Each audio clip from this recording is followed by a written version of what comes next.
Alors aujourd'hui, on s'attaque à une question, waouh, une des questions les plus lourdes, les plus difficiles qui existent, je crois. Comment est-ce qu'on peut faire cohabiter l'idée d'un Dieu qui serait bon avec la réalité, parfois brutale, de la souffrance? C'est vraiment la grande question. Qu'on soit croyant, pas croyant, peu importe, tout le monde se la pose un jour ou l'autre.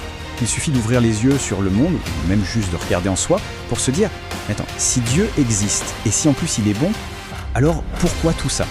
Pourquoi tant de douleur? Pourquoi ce sentiment que tout est cassé ?» Et là, on ne parle pas de philosophie de salon, non.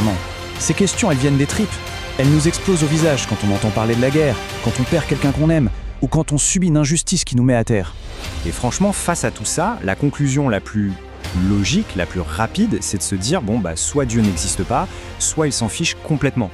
Et c'est une réaction tout à fait humaine, c'est même légitime de penser ça.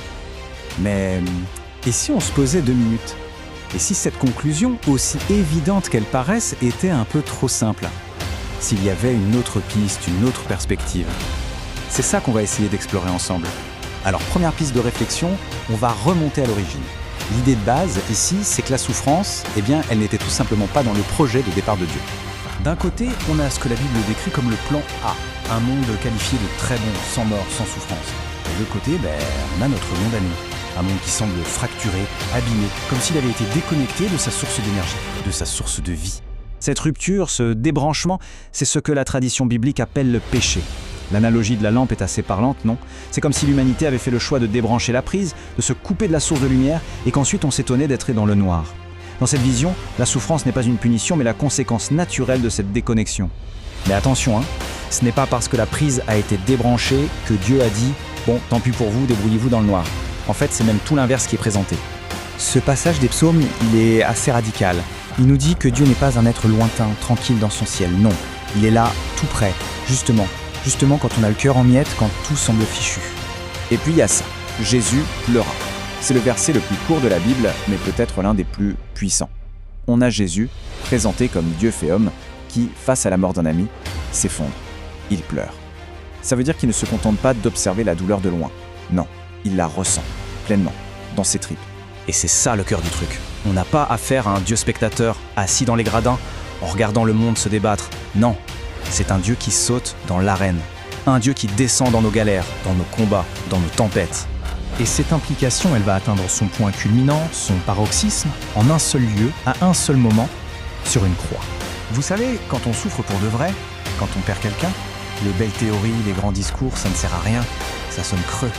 La seule réponse qui puisse tenir la route, c'est une réponse qui soit aussi concrète, aussi réelle que la douleur qu'on ressent. Et c'est pour ça que la réponse proposée ici, ce n'est pas un pourquoi. C'est un qui. Ce n'est pas une explication, c'est une personne.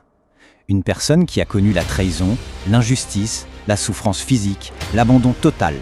Vu comme ça, la croix, c'est Dieu lui-même qui prend sur lui le pire de la souffrance humaine. C'est la réponse la plus directe à l'idée qu'il s'en fiche.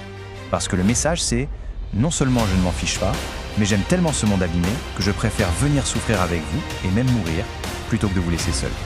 Ok, mais l'histoire ne s'arrête pas là, au pied d'une croix. Ce serait trop sombre. Cette perspective, elle ouvre sur autre chose, sur une promesse, sur un espoir qui dépasse la douleur. Et cette promesse, la voilà.